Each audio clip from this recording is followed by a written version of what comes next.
Sharon woke up, not quite understanding what had woken her. The early Saturday morning was perfect for sleeping in and taking a break from the crazy work week. She yawned sweetly, turned over, and snuggled closer to her husband's back. But something continued to disturb her. A rustling, a knocking sound. Sharon shook off the remnants of sleep and sat up in bed. Sure enough, someone was in the apartment. She didn't need to think hard to figure out who could visit so early on a weekend. Of course, it could only be Amy, the beloved mother of her beloved husband. From the start, Sharon and Amy had a mutual dislike for each other. They mixed like oil and water. Sharon, however, had never tried to turn her then-future husband against his mother. But her mother-in-law had made it her life's work to do precisely that from her side. She had used all the classic tactics, even those that fell into the category of dirty tricks. If Amy found out that her son had movie tickets for a date with his girlfriend, she could easily feign a semblance of a heart attack and demand that Joshua stay home, threatening that he would find her cold, dead body upon his return if he didn't. Naturally, Joshua would drop everything, call Sharon to apologize for canceling, and stay by his mother's side. Then, an hour later, when it was too late for the movie, his mother would miraculously feel better than ever. Joshua saw through his mother's theatrics, of course, but he couldn't bring himself to stop falling for her manipulations. On other occasions, Sharon and Joshua might be celebrating a birthday in the merry company of friends. But then, Joshua's mother would call, demanding that her son immediately drive her to their summer house because she forgot to check if she had locked the tool shed.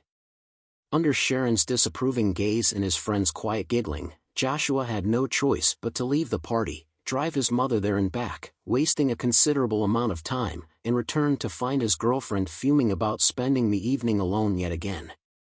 Sharon and Joshua's relationship was often seriously jeopardized because of this. Sharon understood that such behavior marked her man as a good son but a lousy husband. And she needed a husband, not a son. A husband who wouldn't prioritize pleasing his mother over helping his own wife, and later, perhaps, their children. The time for a decision came when Sharon truly fell ill. The night before, she had been completely healthy, but by morning, she couldn't get out of bed due to a high fever. She called Joshua, asking him to come over and bring her medicine. He agreed, saying he would be there in 15 minutes and started to get dressed. But it wasn't that simple. When Joshua's mother saw him hastily pulling on his pants and shirt, she asked where he was going so early on a Sunday morning. Hearing that Sharon was sick and needed help, Amy loudly protested that her son had found himself a born actress who was manipulating him and making him look like a fool. "Just don't go. Show some backbone," she insisted. "Nothing will happen to your Sharon. Mark my words, she's just faking it to pull you away from your mother. Take off your coat. Don't go anywhere. Tell her your plans have changed. Tell her you can't come." And that's that. Joshua stood frozen in the hallway with his coat in his hands. He understood that his mother was wrong and that his wife was waiting for him. He couldn't treat his girlfriend the way he wouldn't want to be treated himself. Hastily throwing the coat over his shoulders, he was fastening it on the run. At this significant moment, a turning point occurred in the relationship between mother and son. Suddenly, Joshua saw the whole situation for what it was worth. His mother was suggesting that he abandon his woman and fail to come to her rescue just to check if she was pretending or not. Wasn't the price of such a test too high? Sharon was later diagnosed with pneumonia and was treated for a long time. Joshua was by her side almost the entire time, and after she recovered, he proposed to her. His mother took the news that her son was getting married as a clear sign of her personal defeat. She showed up at the wedding in a long black dress, looking like some fantasy snake, making it evident that today was a day of mourning for her. The newlyweds decided to live at Sharon's place. She had inherited her own apartment from her grandmother, but Joshua was in no hurry to tell his mother about this. Amy was still angry at Joshua for daring to go to the registry office with this cow, as she called Sharon, and if he had told his mother that they were also living in Sharon's own apartment and that her daughter-in-law had her own place, there was no telling how Amy would react. So, the young man lied, hoping it was for the best, that they were renting an apartment together and saving for their own place. However, this lie didn't save the young family from constant interference in their private lives. His mother still hovered nearby, despite Joshua's efforts to protect the boundaries of his own family. But, alas, it didn't always work. Using her manipulation tactics, Amy somehow managed to get the right to come to their home, ostensibly with the best intentions of helping the young family, and impose her own rules. But the worst part was that she also managed to get a key from Joshua, and now she came without asking at any time of the day. Sharon got up and trudged to the kitchen. Now, she would probably have to listen to a lecture about what a terrible housekeeper and a bad wife she was. Amy would undoubtedly draw these conclusions from finding a cup in the sink and an empty shelf in the refrigerator. How tired she was of these early visits. But it seemed her mother-in-law came up with something special this morning.